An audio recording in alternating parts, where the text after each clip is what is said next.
izin menjawab yang pertama terkait aplikasi e-kinerja untuk pengkategorian aspek. Jadi tergantung dengan RHK-nya kita, Pak. Gitu. Untuk aspek itu kan ada 4 ya, kuantitas, kualitas, waktu, dan biaya. Nah, yang menjadi target kita, target terhadap hasil kerja kita itu apa? Misalnya,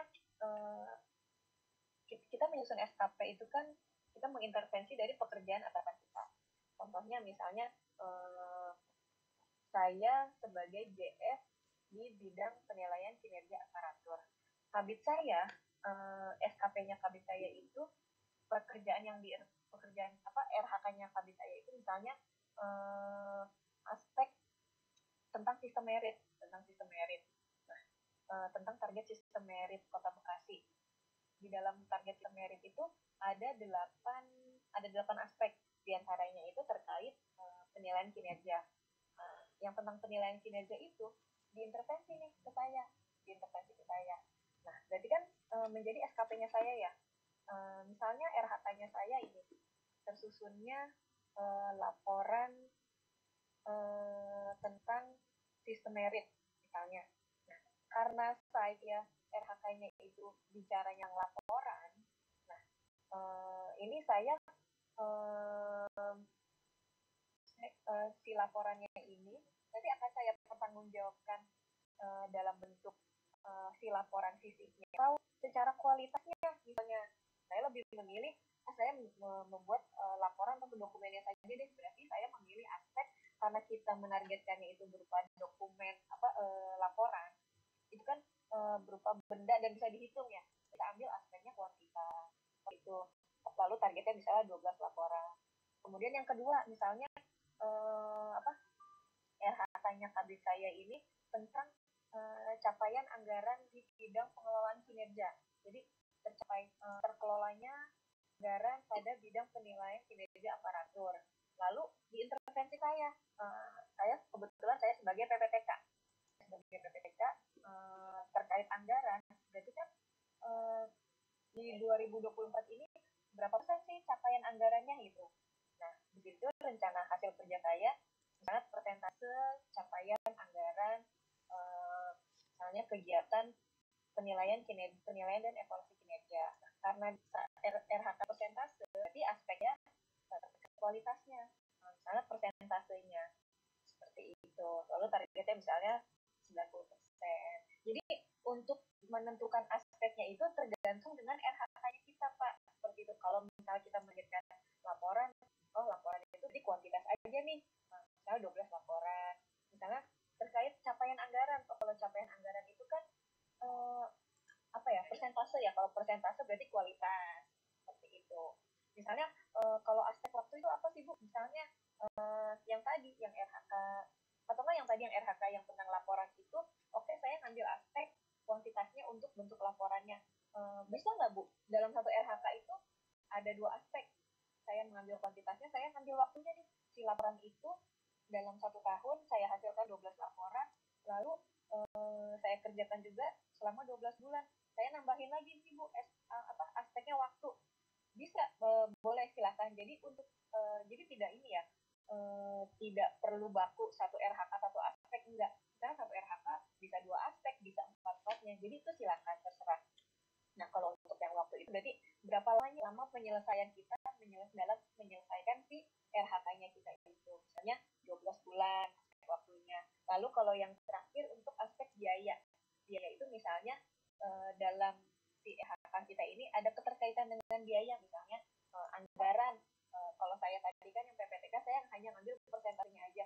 Bisa nggak saya nanti nambahin keterkaitan itu beranggaran, nanti saya masukin biayanya. Itu bisa, silakan. Seperti itu ya, Pak. Itu tadi saya jawab untuk yang aspek untuk kinerja. Gimana, Pak?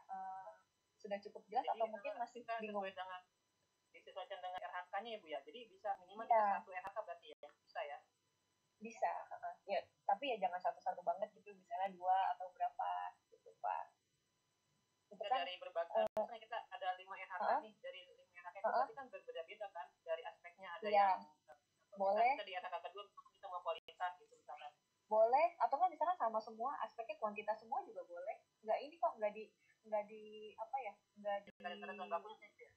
Iya, nggak ada ketentuan bakunya. Misalkan RHK 1 aspeknya kuantitas, RHK 2 aspeknya kualitas, RHK 3 aspeknya waktu, enggak. Jadi boleh, mau semuanya kuantitas boleh, mau satu RHK itu ada dua aspek, atau satu RHK itu ada 4 aspek boleh, Pak. Jadi tidak ada nggak ada ketentuan bakunya harus bagaimana. Itu boleh satu sekolah sama semua, Bu? Satu sekolah boleh sama semua? Satu sekolah itu sama yang SN-nya boleh sama semua ininya, aspeknya itu? Atau kita tiap berbeda guru beda-beda? Sepanjang itu pekerjaan yang diintervensi dari atasan itu memang sama, ya itu bisa saja. Seperti itu. Kan yang tahu antara kita dengan atasan kita ya. Misalnya, berarti Kepsek mengintervensi kepada guru itu, misalkan guru A ditargetkan, oke, kamu laporannya, si guru B laporannya kuantitasnya, misalnya si guru B itu kamu persentasenya seperti itu, atau nggak mau sama semua juga boleh, nggak apa-apa, Pak. Oke, saya sudah jelas ya Pak terkait yang EKIN itu, aspek di EKIN. Iya, Bu. Lalu yang kedua, untuk penilaian perilaku kerja 360 derajat.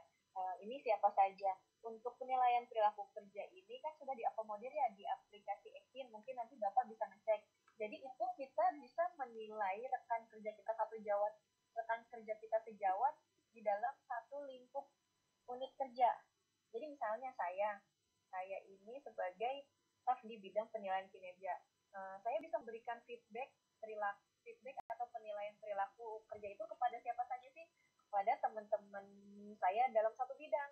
Jadi misalnya di bidang TKA itu atasannya kabit, bawahannya itu misalnya ada 10 staf. Nah, saya bisa menilai teman-teman saya yang 9 orang itu, gitu Pak. Selain kepada teman-teman yang satu bidang, saya juga bisa memberikan penilaian terhadap atasan saya, memberikan feedback perilaku terhadap atasan saya. Seperti itu. Kalau misalkan Bapak dalam satu SD, berarti Bapak bisa memberikan feedback selama satu unit organisasi. Jadi Bapak memberikan feedback terhadap rekan-rekan guru dalam satu SD. Gitu. Dan itu biasanya dalam Ibu, mohon maaf, itu biasanya kita pakai tanda jempol atau bisa kita kata-kata? Iya, boleh. Kan yang dinilai perilakunya ya, yang 7 core value berakhlak itu berorientasi pelayanan, akuntabel, kolaboratif, harmonis, loyal, adaptif, sama apa sih saya lupa. Kolaboratif. Iya, kolaboratif. Dari 7 itu masing-masing kan ada 3 ini ya, ada 3 poinnya nih. Misalnya dari itu saya memberikan komen, kan ada kolom komennya ya di situ. Itu kolom itu bebas kritik, bisa berupa kata-kata, bisa berupa jempol ke atas, jempol ke bawah. Misalnya mau ngasih jempolnya yang banyak banget boleh silakan, atau mau ngasih jempol yang ke bawah banyak banget boleh silakan.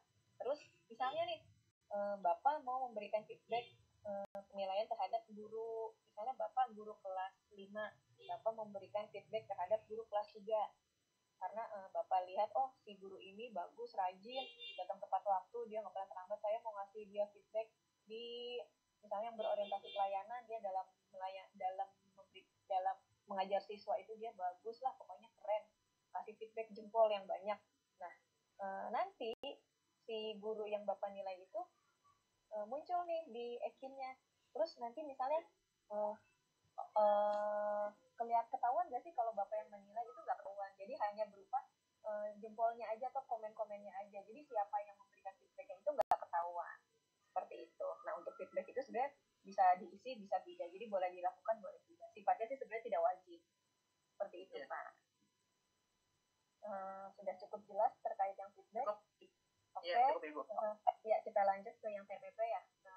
Karena tadi Bapak bertanya, saya diangkat Juni 2023 nih, TPP-nya masih 50%, kapan 100%-nya, Bu? Nah, setahu saya itu selama setahun dari pengangkatan. Nah, karena Bapak diangkatnya Juni 2023, mungkin insya Allah Juni 2024 sudah 100% TPP-nya.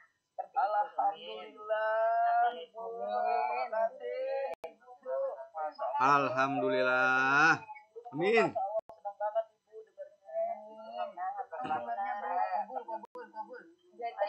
Jadi mengacunya ke ini. Jadi nanti dilihat. Jangan lupa.